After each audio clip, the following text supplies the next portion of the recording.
Overwatch 2 is a complete mess right now. What's up, everyone? Welcome to Inside Gaming. Usually on this channel, I focus on one story per day or every other day, and we kind of go through cleanly. We've had a staff change up recently, so now the plan going forward is I'm going to cover a bunch of headlines in the same time span. I record it live, so if you ever want to catch it around noon-ish time, sometimes earlier, I'm going to try and do this live. But yeah, then I'm going to clip out just the news bits for these shorter videos, post them on the channel, so anyone who wants just a short recap of the day's news, they can get it there. But anyways, let's talk about Overwatch 2. All right, let's switch over here. And we've got a headline here from VGC, great site for video game news. If you don't know about it, I'm sure if you've been watching this channel, you've seen a lot of VGC bylines. Anyways, Overwatch 2 servers are down following a mass DDoS attack on launch day. There's a bunch of updates in the story, but I'm going to try to take it a little bit at a time. This was posted by Tom Ivan. This is a really good timeline of what's going on. I'm going to try not to be too ready, but let's kind of just get into this one because there is a lot here. The Overwatch 2 servers have been hit by a mass distributed denial of service attack on the game's launch day. This is a DDoS attack where basically somebody malicious uses bots to kind of overflood servers, so the servers go down. I'm sure you've heard of this before. At least that's according to President Mike Ibarra, who said on Tuesday that the company is doing its best to resolve issues preventing players from accessing the game. Ibarra said, "Teams are working hard on server issues with Overwatch 2. We are humbled by the excitement of players and will continue to focus on issues and get players into the fun. Thank you for your patience." So here's the updates. We'll get into those in a second. But basically Overwatch released on October 4th and, chaos ensued. There's been crowded servers, a lot of people trying to get into games they can't, and now, servers have been going down and people can't access the game at all. Other people are just stuck with the tutorial, which I've seen reports are saying, people are saying that it's exactly the same as the first game. So that's kind of interesting. Ibarra went on to tweet, Unfortunately, we are experiencing a mass DDoS attack on our servers. Teams are working hard to mitigate and manage. This is causing a lot of drop connection issues." An in-game message presented to players reads, "We're aware that some players are encouraging an unexpected server error message when attempting to sign in. This is actively being worked on. Thank you for your patience." Here's the tweets here. You can see them. And then the story goes on to basically just describe what I just told you. Overwatch 2 launched earlier this week. And there's also been issues, according to the story and other reporting, with the new phone number system, right? So if you remember, we reported on this, I think, earlier this week, I think it was earlier this week, maybe last week, that Overwatch 2 requires players to register a phone number for part of their new security protocol called, I believe, the Defense Matrix. So PCGamesN reported on this, saying, "Overwatch 2 phone verification not working for some fans of first-person shooter game or FPS game." And this was written by Ken Alsop. And yeah, basically they reported, and they've been looking around on Blizzard's forums and things, and have found a lot of people that are saying that the phone number verification process actually isn't working for them. According to Ken, players are reporting Overwatch 2 phone number collection issues on Battle.net, causing concern that they will not be able to play the FPS game sequel when the Overwatch 2 release date arrives on October 4th. So this was before the game launched, but it seems like issues are continuing. There's a forum post here where somebody had already filed a claim saying that they have a son and a wife, all three with different accounts, all three phone numbers not working because the system is basically saying that they already have accounts tied to their phone numbers. Maybe this has something to do with the Blizzard Authenticator app. I'm not sure. That's just my opinion. That's not actual reporting. But yeah, if you look through here, there's other people who have had similar issues. And there's one here that was kind of interesting, and an issue that came up where somebody said they have a really old phone number. Right here it says, from this poster, JTHM, "The issue I'm facing right now is that I have a really old phone number linked to my account, and it is impossible for me to update the phone number without having a code sent to that number for verification. I've been waiting for 5 days for a response or help from the support team." So that's pretty wild. If you just have an old phone number or you changed your phone number and you were trying to play Overwatch, someone else is getting your like verification code or something when you try to sign up here, or maybe you can't change it because now that the account has been switched over. And it looks like some of these people were trying to get in and fix things before, the launch of Overwatch 2, and now it is just a really big mess. Let's get back over to the original story. There, like I said, there were 2 updates in there. So let's talk about those real fast. So there was just going in order here. The first update said Overwatch 2 game director Aaron Keller has said that time is working through. Overwatch 2 game director Aaron Keller has said that his time is working through the night to resolve the issues which have plagued Overwatch 2's launch day. The game appears to be much more stable this morning, with huge queues and connection errors of launch night mostly resolved. And here's the official tweet here. We're steadily making progress on server issues and stability as we're working through a second DDoS attack. We're all hands on deck and we'll continue to work through the night. Thank you for your patience. We'll share more info as it becomes available. So, multiple DDoS attacks on top of already trying to launch a Blizzard game, which, traditionally have had crowded server issues. So it's not looking great for Blizzard or the Overwatch 2 development team here. My feelings definitely goes out to them. It seems like a hard spot. But also, with this new phone number registration stuff, they've also kind of painted themselves in a corner and killing the old games, so people who want to play Overwatch at all can't even go back to Overwatch 1 to kind of like bide their time. According to the second update, following reports of improvements earlier on Wednesday, Overwatch 2 servers appear to be down again, based on VGC's own experience and numerous online reports. I tried to play last night and I couldn't. So yeah, other outlets out there trying to play and they've been having a lot of issues. The website Down Detector, which uses user reporting to track the online status of major networks, is showing a large spike in the number of Overwatch 2 players experiencing issues accessing the game over the last couple of hours. And here is let's see this Twitter post. I'm not sure the relevancy, so let's just check it real fast. This is from I Am Tyler Durden. Which just looks like a regular poster, I'm assuming. Forgive me if this is like a huge content creator or something that happens sometimes. They tweeted, Overwatch 2 is a disaster between busted servers and postpaid phone number requirements. People can't play. Only PC reviews available, and it's 10 points lower than the original at 81. And hiding console reviews, ? I only got into the tutorial, and it's the exact same as Overwatch 1. So yeah, basically what they're talking about there about hiding console reviews is sometimes if a publisher thinks a game is going to do poorly on a particular platform, they will specifically say, we only have review copies for this specific platform. And that's what they're kind of implying there, that like this game was going to be a mess from the start. But that's usually if like there's some issues with the game, like a lot of bugs, or they think it's going to review poorly because of like the mechanics, or it's boring, or any number of issues, right? In this case, people can't even play the game, so I don't know. Obviously, if things were going super well, well, it just depends game to game. Usually, you can get a choice when you get review code what platform you want to play on, but it really depends on the development. This kind of, I think, happened with Cyberpunk as well, where they kind of knew that those older generation console versions were going to be not great, and so they said like, here, you can only play on I think it was like PC at first, and then they slowly doled out the next gen console ones, if I remember correctly. So that's Overwatch 2 in a nutshell. Not great. I think some of us were anticipating that the Overwatch 2 launch would be a little rough, but probably not this rough. I wish the best to the developers, and hopefully, I hope like they get these issues resolved soon, and players can get in there and actually start playing the game, so we can actually start talking about if this is an improvement, on the original. But we'll see. Okay, next story. Call of Duty Advanced Warfare 2 reportedly under development. This comes from DualShockers by Meredad Kiat. And yeah, so there's reportedly the next big Call of Duty game here, I guess, is going to be All right, bear with me.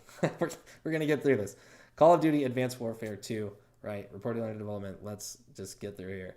Well-known Call of Duty insider Ralph Valve recently shared a story at What If Gaming, claiming that Sledgehammer Games has started working on a sequel to Advanced Warfare, and the game targets a launch in 2025 after Treyarch's rumored Call of Duty title.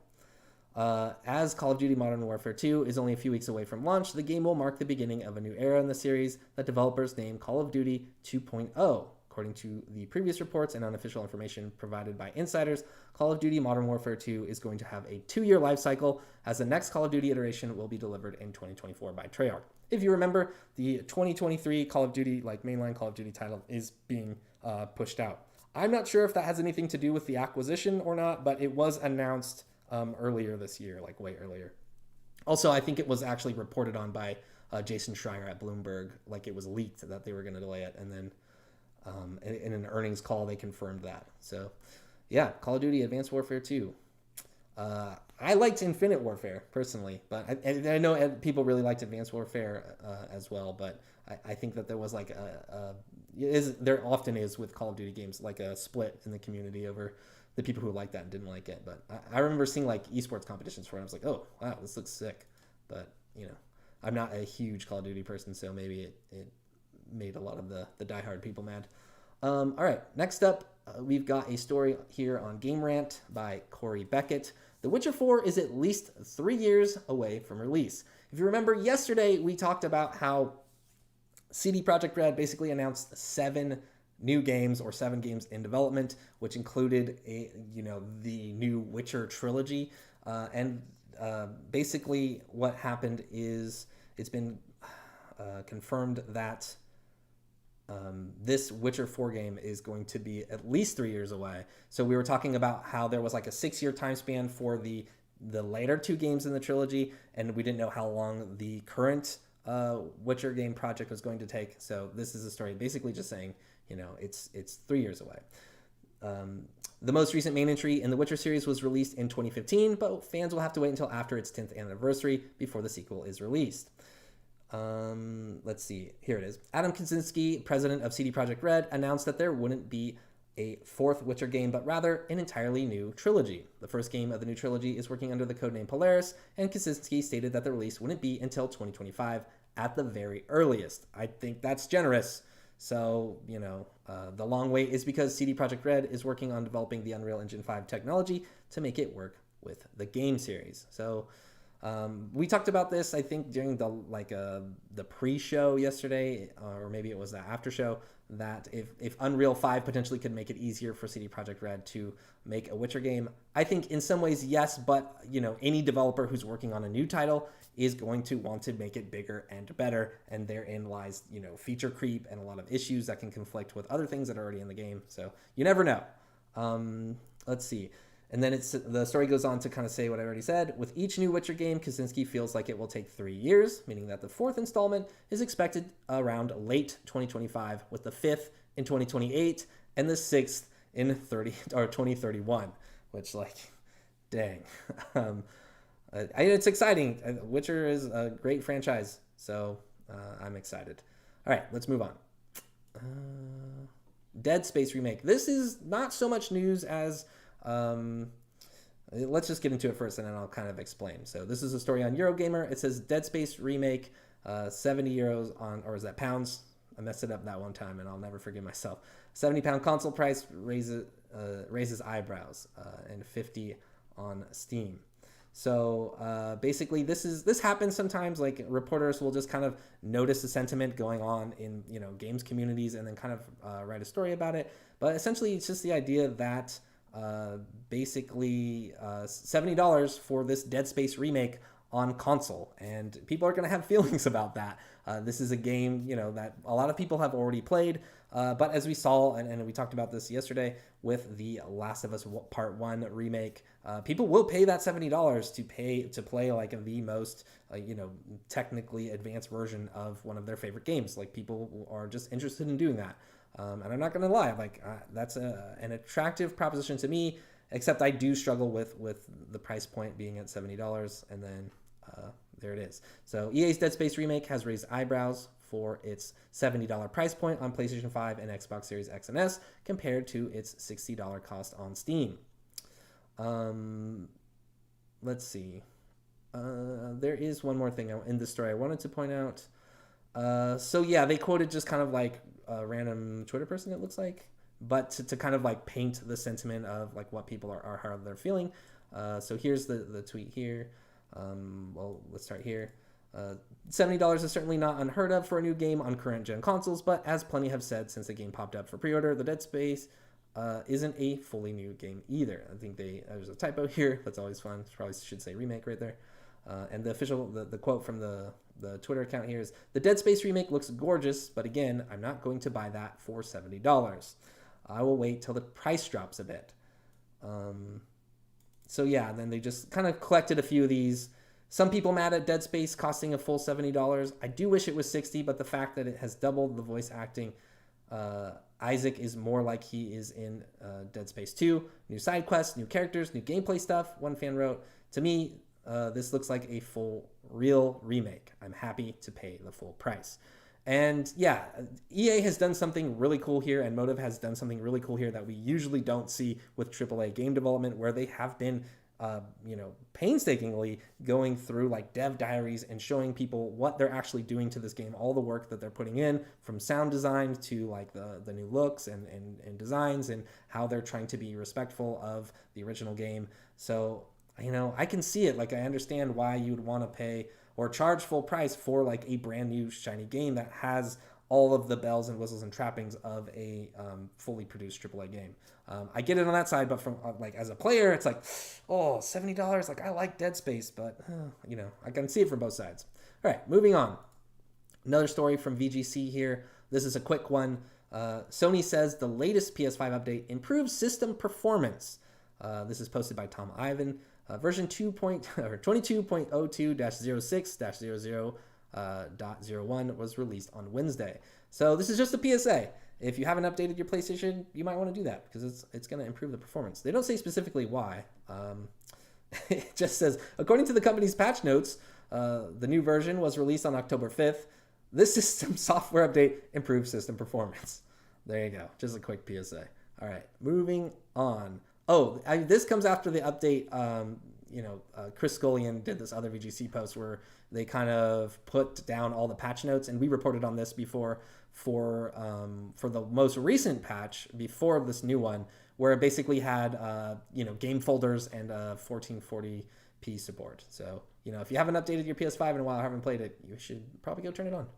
All right, moving on. Nintendo Life has reported No Man's Sky creator is happy to leave microtransactions out of the game. And this is by Jim Norman. I like this story because it is the continued story of No Man's Sky's redemption arc. Basically, Nintendo Life interviewed Sean Murray, who was talking about the pay structures for No Man's Sky. It's coming to Switch on October 7th. So this is, warrants the interview.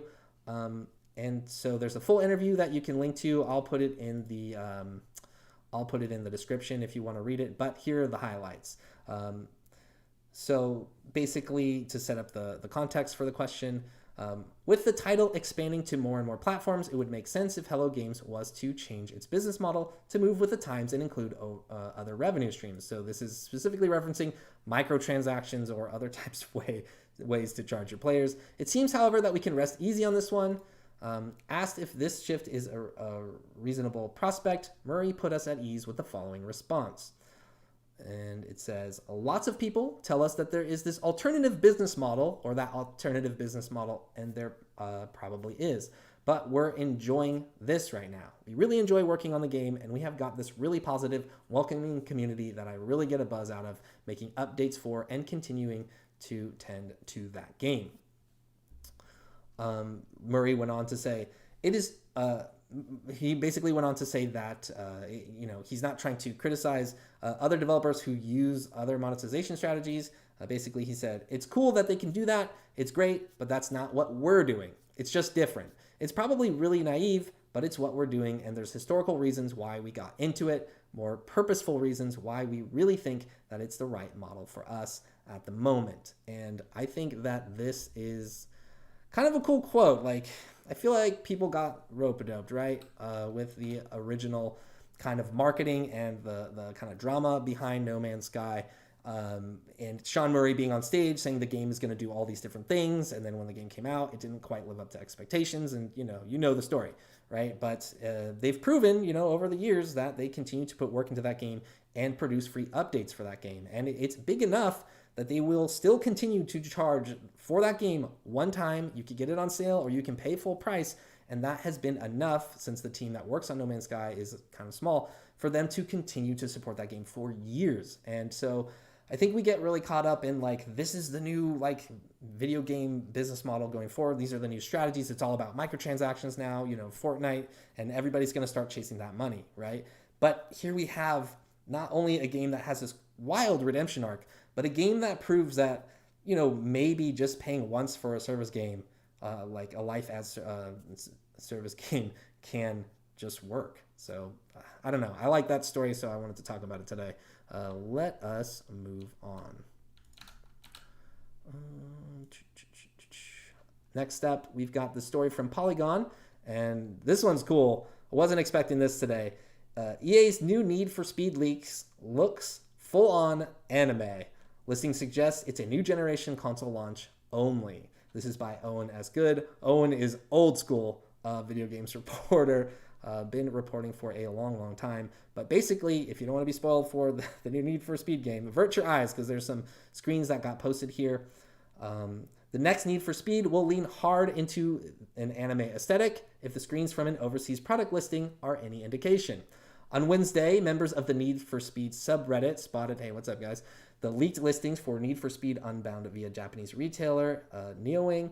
The listing says the new game will launch December. Electronic Arts has an announcement coming Thursday at 11 a.m. and when it will reveal more about the next game. So, okay, cool. Here's the product listing. I'll show you. I'm gonna go back to the other story just to show you, because the pictures are a little bit better. But as you can see, it's in Japanese. There's a translation, and there's a description for it, which reads, bringing graffiti to life in a completely new visual style, merging the latest street art with the most realistic cars in Need for Speed history. And it's explaining the unorthodox style. Basically, you've got these realistic cars with these anime style characters, and I think this looks sick. This new art style kind of rips if this is real and this is what they're going for. I don't play every Need for Speed game. I kind of skip around just to the real arcadey ones that I tend to gravitate towards. But yeah, this will get me to play this game for sure. So that's what's up with Need for Speed. And finally, what I will try to do as often as possible is end on some type of trailer or gameplay. We're in luck today. We got a 7-minute gameplay for Wild Hearts, and this is kind of great. I'm psyched on this because people were wondering if this could be, a competitor for Monster Hunter. If you remember, Wild Hearts is a game being developed by EA and Koei Tecmo. So here it is. There's a really cool fight in here. I'll just skip around to show you. This boar fight is really good. You guys, if you're looking for something to watch after this is what I would recommend to go and see. The game just looks very, very cool. It looks clean. The art style is amazing. You can see the player kind of chasing this boar around. I want to show you one other spot here. And yeah, I think it looks pretty neat. I'm not sure if it's, there's a lot of other things that go into a Monster Hunter style game. And so who knows if this is actually going to hold up. And that way, with UI and crafting and progression is always going to be an issue in every RPG. So yeah, go check out this trailer. I think it's really good. And I love when companies just say, here's 10 minutes of our game, officially, the best, possible capture we can provide, and basically uncut, or, if they cut, they're cutting between, just, gameplay segments. And that's a great way to get a good feel for a game, in my opinion, without actually having played it. All right, let's flip over back. That's going to do it for today's kind of news headline spotlights. Hopefully that's all up to date. Hopefully people can get in and play Overwatch 2, starting tonight or by tomorrow. I'm sure Blizzard is all working really hard and fast to get those things up. Can't say didn't see it coming, but I definitely didn't see it being this bad. All right. Thank you so much for watching. For more video game news and updates, please stay tuned right here to Inside Game.